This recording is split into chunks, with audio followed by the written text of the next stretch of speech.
Yeah, there was craziness going on. Yeah. Like everybody thought the world was going to end.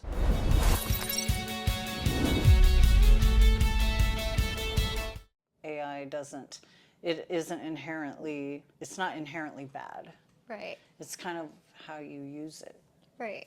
You And know. right now, would you say that it's at the infancy still, or is it like? I think it's like at the rebel teenager stage. I knew it. I freaking knew it. Hi guys, welcome back to From Jen to Jen. This is our guest, Renee Watson, and I'm so excited to have her here with us. We are in Las Vegas. We just finished When We Were Young, which was amazing. But the reason we're here is to talk about, I'm just gonna grab this, Renee's book. It's called Democracy on Trial, The Weaponization of AI. Now, Renee, That's our pre-version. the pre-version. That's our So do you mean this pre-version. isn't out yet? It is live. It's live? This is my draft. I thought I would bring it to you because it was kind of special. So Oh, this it feels so that's why there's special. like a little- Oh yeah, that do not for resale, guys. Not for resale. Not that one. Yeah. Oh wow. But we are on Amazon. Okay. Amazon and Kindle. Kindle. So we Okay. have the ebook, we've got paperback, down hardback. Ooh, hardcover now. Okay. Comes with a workbook too. We have a workbook as well. So this is actually, I think, one of the most pressing, fascinating topics of our time, because there's still so many questions, so much to do, so much further to go, or just stop from this point. You know, there's really that decision, that like fork in the road, I think. Can you please tell us, what is the heart of the book? Well, we are definitely in fun times. Artificial intelligence itself isn't, something that's really bad or scary. It sounds like we're in like Star Wars and stuff like that. But, everything that's happening that we see live every day in our current situation with the news, for example, we see videos of celebrities that are at events that they were never at. You see videos of that look like the celebrity, but it's AI generated. AI is so incredible on one hand. It has the ability to just create so many wonderful things. But, there's people out there that are using it Oh my goodness. for the others. Do you know, as we're talking about that, and you said that, I'm just going to geek out right here, right now. Have you ever seen SVU? No? No way, you've never seen SVU? No! Oh my gosh. Oh my gosh. You don't know Olivia? No. Okay. You have to send it to me. Fangirl over here. Okay, so it's actually a Special Victims Unit. It's a show, it's a TV show about a detective unit I'm digging it already. that specializes in like rapes, pedophilia, like that kind of stuff. And like way back in the 90s, there was this episode, or maybe early 2000s, I don't know, don't quote me. But 90s was a long time ago. Yeah, it was a long time ago. There was this episode of a little girl that they were like, showing pictures of, that they were not supposed to be showing pictures of. And like, as it turns out, and they dug to the bottom of it, it was AI. Like the person had managed to get the face of the said child onto, anyway. So for real, like on the show they were... Yeah, but it was not... Oh, that wasn't real. It was it's a story. fake show. Yeah. Oh, okay. It's But they not- were using AI. Yeah. In the show. Like before this was even like a reality. Before we thought it was a reality. Exactly. I mean, Exactly.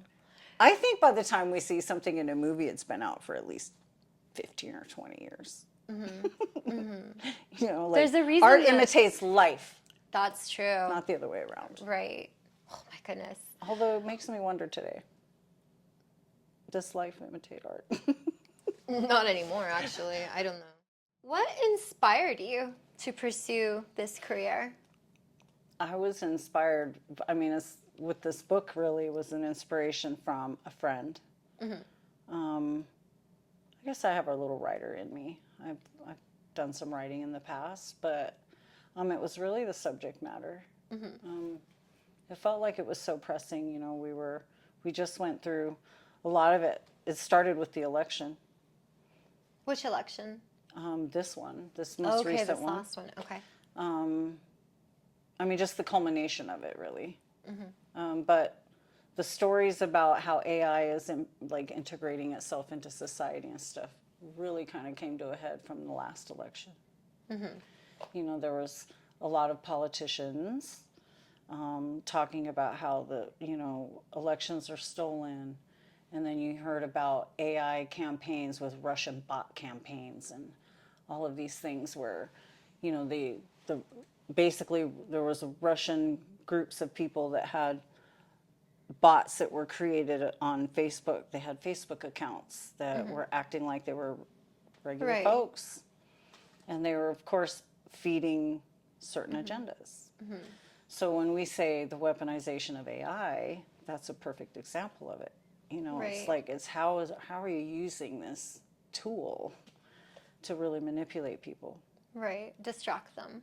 or to just do something not good? It doesn't even have to do with people necessarily, but you know, the weaponization of AI can happen in so many ways. We don't think about, you know, how we use IDs and electric logins and digital IDs and all of these other different things all the time. And there's Right. like records of all of these things, right? Right. So we use them for access to certain things. So the more we use them, the more other people have access to our information too. Somebody's managing those databases. Let's just look at it for the brass tacks of it, right? Right. How do we take the concepts of what's happening and think about how does it affect us in real life? Because they're talking about stuff in the government, you know, that we don't think affects us every day. How does someone get health insurance? Well, that's the thing is the most of us are so preoccupied with just living day to day and making ends meet, taking care of the kids, being overwhelmed with all the mental issues we're fighting that they tell us we have nowadays. You know, you're ADHD, you have bipolar, you're whatever, you're manic, and it's like, now let's focus on that instead of what's going on out there. Let's take some pills that the doctor is going to prescribe me to try to, you know, help me fix me feel better. But at the same time, I have no idea. I'm like blinders, right? Or too stressed So out. like in those cases, it's like, how does AI affect that situation, right? Like you've got your health records are all online. You know, you've got policies. Like I haven't researched this exactly to say this factually, but I'm like taking a concept. So you might have policies that say, you know, you have certain types of health care or you have certain types of benefits for mental health or something, whether you qualify for it or not. There's programs that the government supplies for people who can't afford it. Right? Some of those people are the most in need for all sorts of reasons. Right? But Well, that's the positive. Yeah. sure. That's one of the positives But of it. artificial intelligence is also being used to manage the applications Yeah. for people that, you know, that get automatically filtered out for different things. Where do you live? How much money do you make? What race are you? Where were you born? All of those things can discriminate. Right. What do you consider your greatest strengths and your greatest weaknesses? I'm tenacious. I used to think it was like being a glutton for punishment, you know? But I think it's tenacity. Like I feel like a dog with a bone, like you don't give up. Yeah. I have a really strong never give up spirit.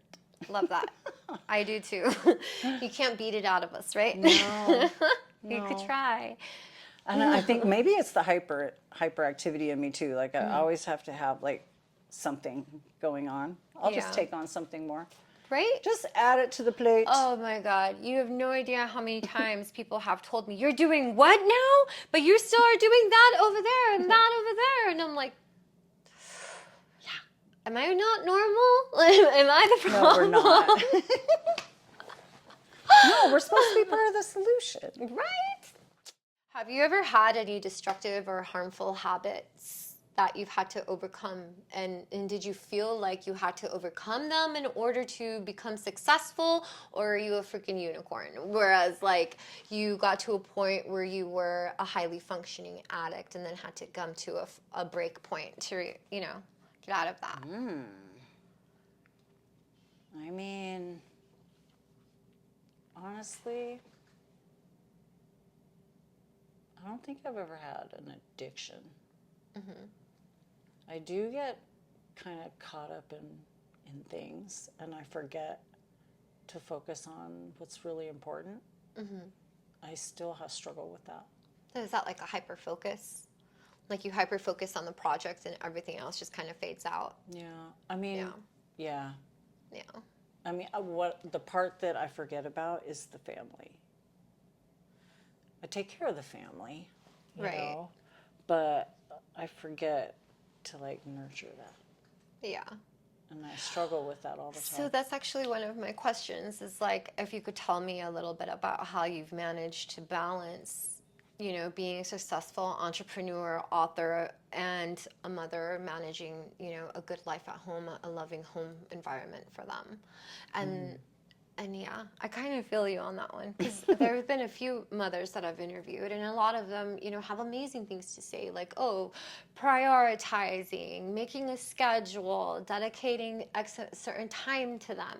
And yeah, I mean, I have tried to do that, but I do also find that sometimes when I have a new exciting project, or I'm starting to go down a path of exploration. For example, this is going to get me lost for I don't know how long, guys.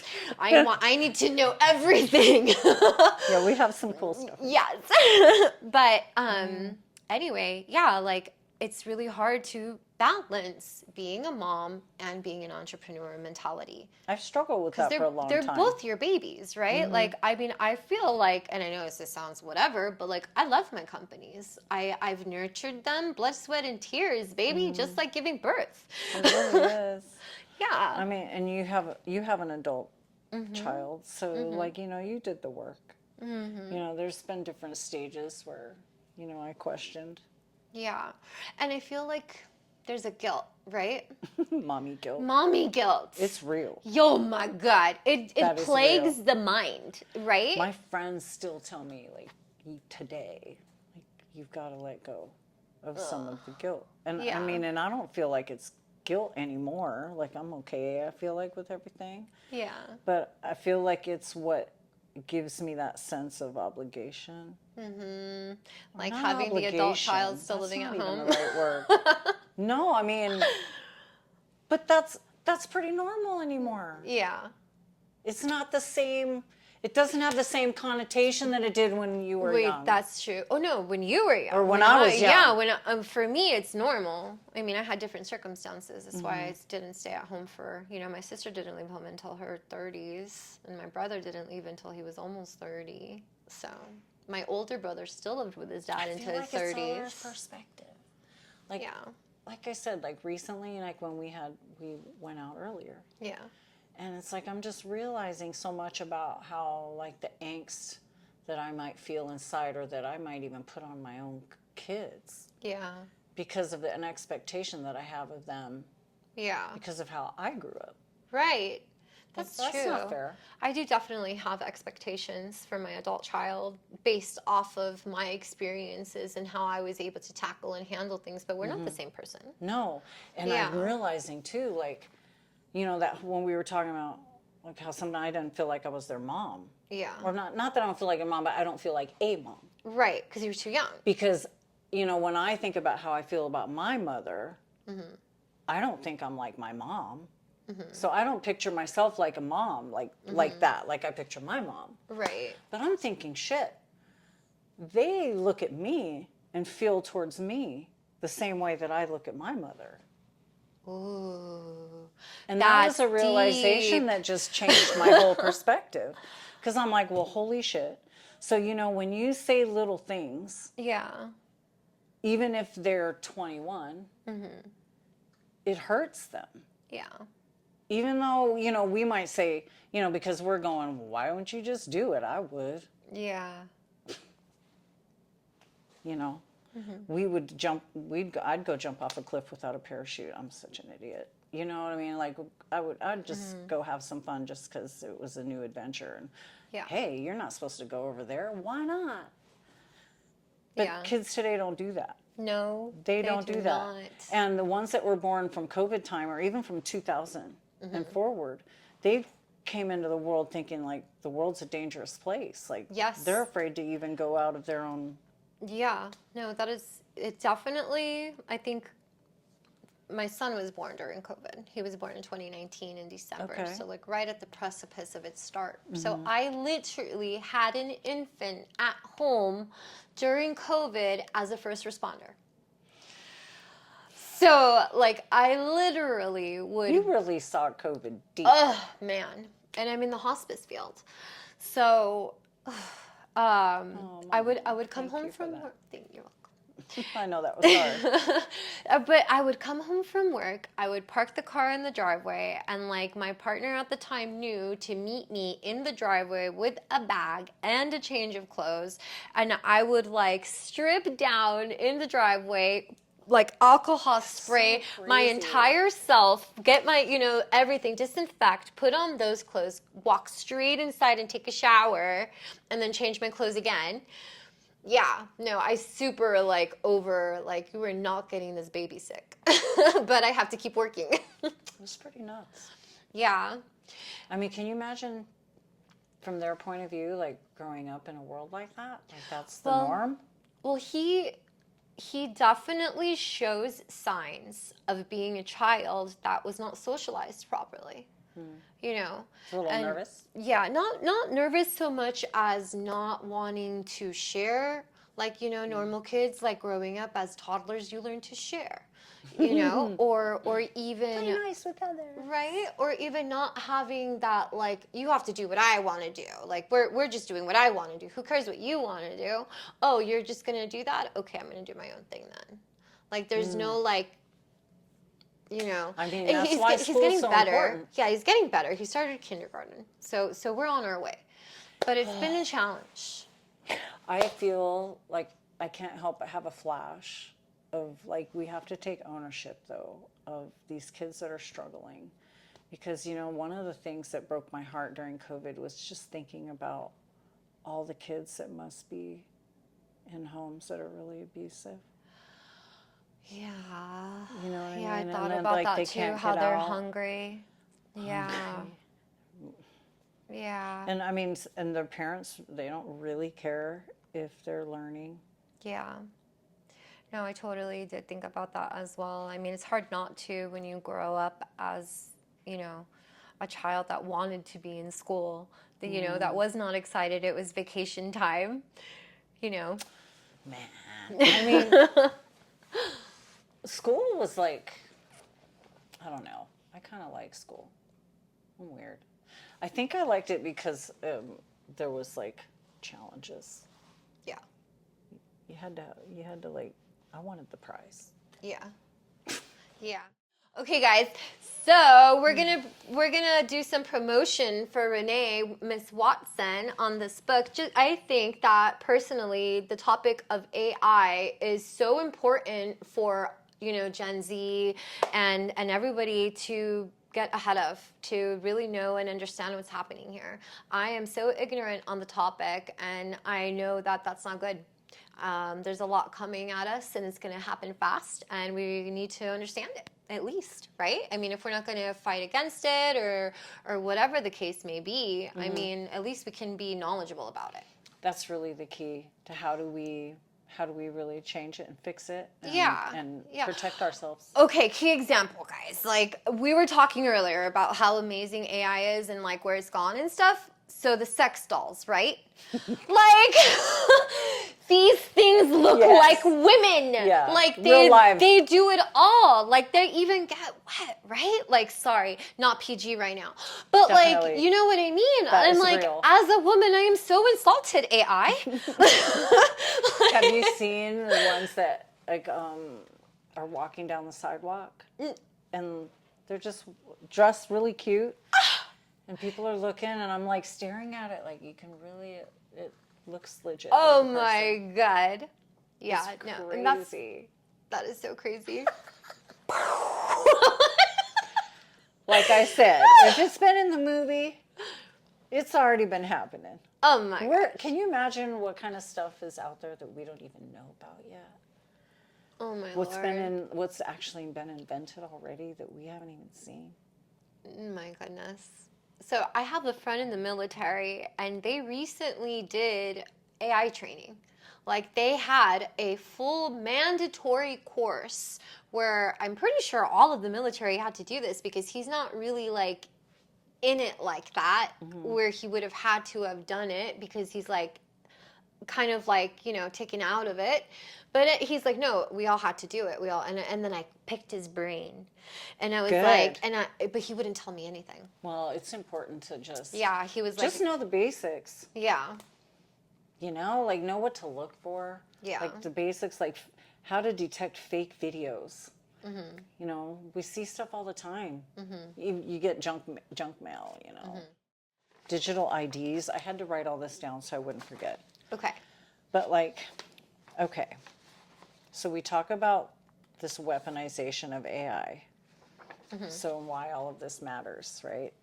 So democracy doesn't just disappear overnight, right? It happens like one little algorithm at a time. Every time they change something to dig us down another rabbit hole, to distract you from whatever. yeah, So it's really urgent for all of us to kind of understand AI policy, right? Public awareness and the cost to our culture, like between us. So currently there's no federal legislation specifically governing biometrics. So we're just going to talk about like the bio IDs, fingerprints.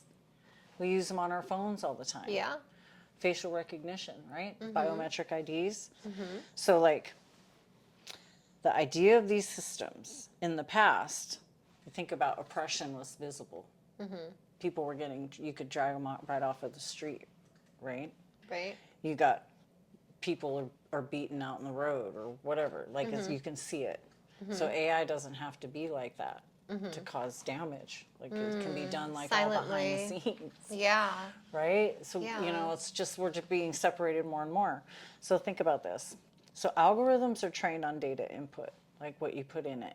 So like we were saying how AI is not dangerous in and of itself, but somebody has to program it.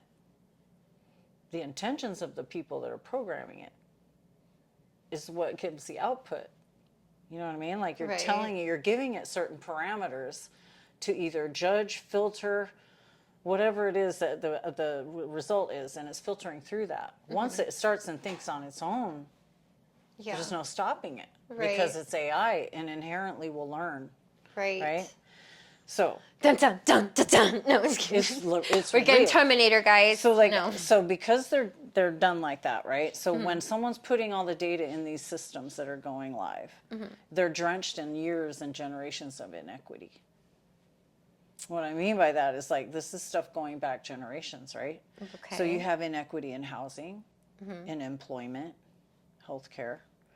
The litmus test for how you get these things, we're all familiar with it. How much money do you make? Where were you born? Where do you live? What's your ethnicity? All this data doesn't reflect our current reality, right? Right. Because this information is being input into the system. This is this is like only showing us the stuff that has been. Right. So once this is kind of, how do I put it? This is where the problem starts. Because once that stuff is embedded in the system, then it becomes like a neutral truth. It becomes just part of this is what we accept as neutral, right? Right. And so like once that's been coded like that, the machine logic takes over, the algorithms take over, and so then then all of those inequities start flowing through the system as disguised as objectivity. It's like part of it, like we accepted it. That's how the system was built, but it doesn't work anymore. It just doesn't work. So like as far as the IDs go, right? So artificial intelligence isn't really the problem. So it's not used for that. It's not how it's being used for that matter, right? In theory, digital IDs lend to convenience. So they promise modernized services, fraud prevention, Right. things like that. But in actuality, they oftentimes just exclude. They're built to exclude people from the system. So like, I'll show you a perfect example. This is why I wrote this down. So in India, there's a system called the Aadhaar system. Okay. AADHAR. It's the world's largest biometric ID system. So they have fingerprint system for all of these citizens in the country. So it was designed to streamline access of their public services. Okay? Great. It's great. In the end, it denied access to health care, food, and even pensions Whoa. for millions of people. They're having all these problems right now. So they're saying it's all due to technical failures from authentication. Well, Renee, it was such a pleasure to have you. Thank you for being here Thank you. and educating us on the topic of AI. I'm so excited to read this book. You guys stay tuned for some codes, some information on how you can win a free book, possibly. And We are possibly- on Amazon. Yeah, and then possibly also win a gift basket by, what is that? Nectar Life. Nectar Life. I'll get a treat for us. Yeah. Okay, guys. So until next time, I'm Jennifer Valdez. Thank you for tuning in. If you like what you see, please like and subscribe. I'll see you guys out there. Bye.